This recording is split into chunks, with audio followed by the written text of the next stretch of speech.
All right, guys, I wanted to do this video because I had a few people ask me if I was still playing One Punch Man World because they had not seen an upload. And honestly, I don't know where this video is going to go from here, but long story short, I am still playing the game, but very, very, very casually.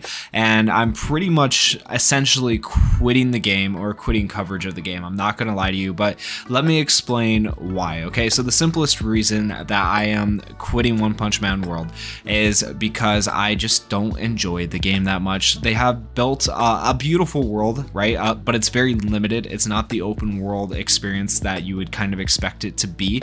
It's a lot of go back and forth between the HQ, just pointless missions that I feel like just aren't worth it to me. A lot of side story characters, which like some of the side stories, don't get me wrong, are really good. Some of them are just completely pointless and it just doesn't make any sense. And the game is called One Punch Man World, and like very little of the game actually involves Saitama at all. And the combat in the game is just, it's the same thing over and over again. Doesn't matter which character you have. People are limited to SRs in the game. Like they can only use the same 3 or 4 SRs because you can't pull an SSR unless you get extremely lucky or go to pity. Now I will say pity is somewhat decent on the game. They have it at 6 multis, but at 6 multis you're guaranteed an SSR. You're not guaranteed an SSR hero, you're guaranteed an SSR. So you could get an SSR arms or an SSR hero. Either way, right, you just gotta hope you get a character so that you're not playing the same old stale gameplay. Sometimes you can get an arms and it's just like, well, what do I do with this, right? So it's just, I don't know.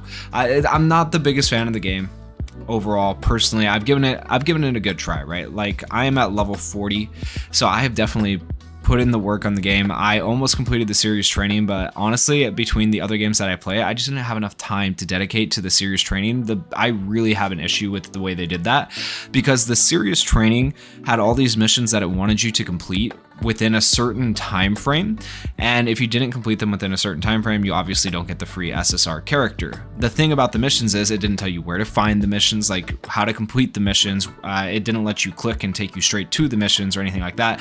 You would have had to hope that like a YouTuber actually went through, found every single mission, did every single mission, and showed you how to do every single mission, and then you went and watched that video, and that might have helped you out, right? That would have been like the only easy way to do it. Otherwise, you're sitting there for hours, literal hours, trying to figure out what the freak is this mission? What does it mean? Because their wording in this game is absolutely terrible. It's atrocious, and you don't understand half the time what they're saying, right? So that's a big problem.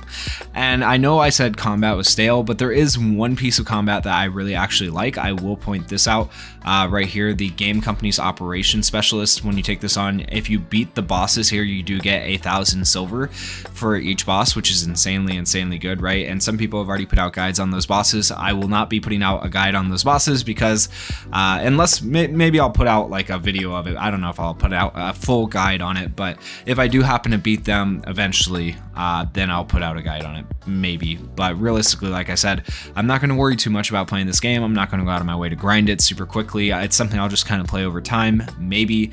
The other thing that really turned me off to the game is in the shop. Everything is just like, from day one, I was automatically turned off to the shop and the game. Like it just made me really not want to play the game. When I saw how much they made things cost, like it was actually just crazy how much they wanted to charge people. Like it was $999 for a guaranteed character ticket. It was absolutely insane. And then they put like, oh, it's 90% on sale, so you should be happy about it. But yeah, it's not great. So the shops aren't great. The sales aren't great. They put false advertising on the shops from day one.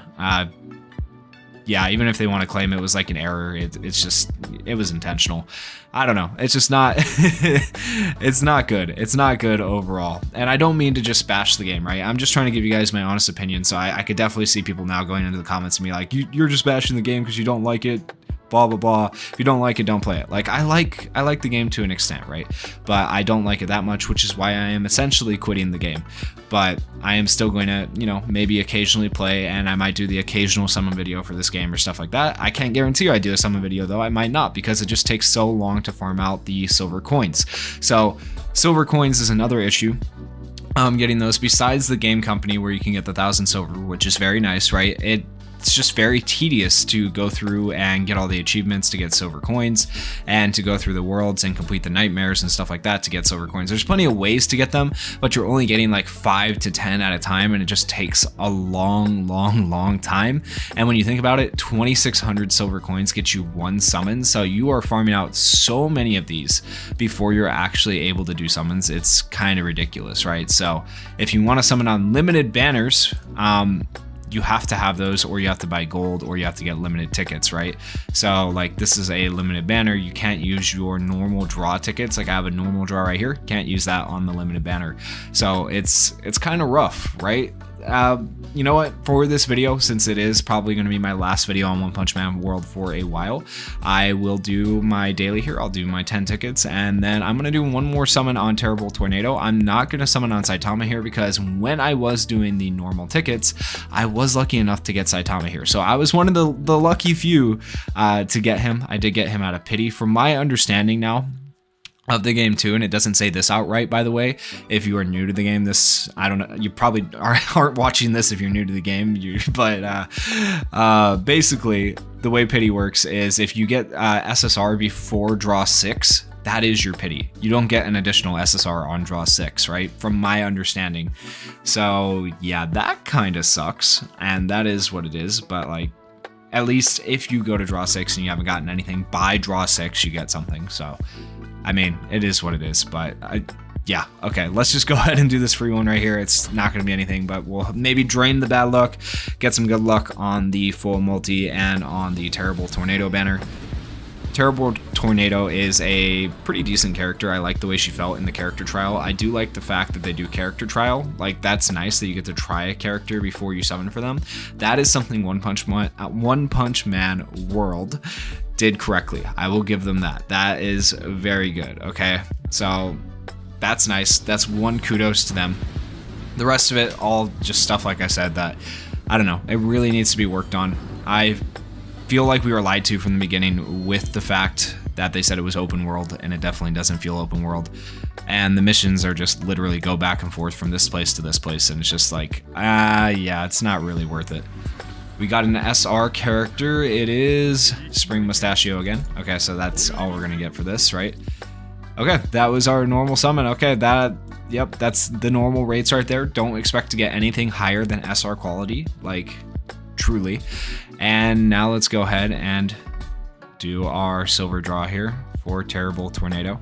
This will be our last draw on One Punch Man World for a while. So I wish you guys luck if you're trying to get Terrible Tornado still before she goes away. Maybe I'll get some luck here. Game, if you want to incentivize me to stay, this is the time. I don't think it did it. It would be orange, right? So, yeah, this is a throwaway summon again on Terrible Tornado. I think that's like my 3rd or 4th summon on her. Kind of to be expected, though. We got SR Genos. Yay. Oh, man, the rates. Yep. But that's just kind of my thoughts on the game. Like, it's not a bad game. I just don't think it's well monetized. I feel like the players were kind of lied to about what the game is going to be. And now that we've gotten into the game, we kind of know what to expect. I feel like the the series training, that's what it was called. The series training was kind of scummy, that it's only for 11 days, and then if you don't complete it within 11 days, right there, it's still advertised right there too. They didn't even take it off the event menu, even though it's not here anymore. But if you don't complete it in 11 days, you don't get the character. Other games like Black Clover Mobile, My Hero Ultra Impact, lots of other gacha games give you that starter pass or series training version, whatever, this thing, for free, and it lasts forever, and it guarantees you one free SSR character.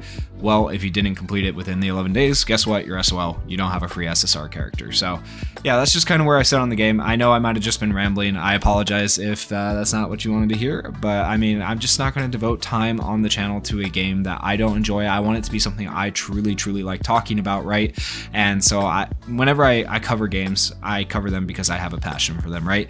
And so like My Hero Ultra Impact, I have a passion for it. It might be it might honestly be going away a little bit with the decisions they've been making with the game. We'll have to see with the JP anniversary. Black Clover Mobile, I am truly enjoying Black Clover Mobile right now, even though they are at a sped up pace for global. I haven't minded it, honestly. My Hero Ultra Rumble, I really enjoy that game as well. So I just, honestly, what it comes down to for this game is I just don't enjoy it. Okay, so I'm not trying to bash the game. They do some things right, but I feel like I was lied to. I feel like there's a lot of things wrong with the game, and it's just not monetized well either. I would never want to spend a penny on this game, but that's just me. Let me know your guys' thoughts down in the comments, and if you guys did enjoy this video, please consider going down there, hitting that like button, hitting that subscribe button for the channel. I cover lots of other games, and thank you guys so much for watching. Peace.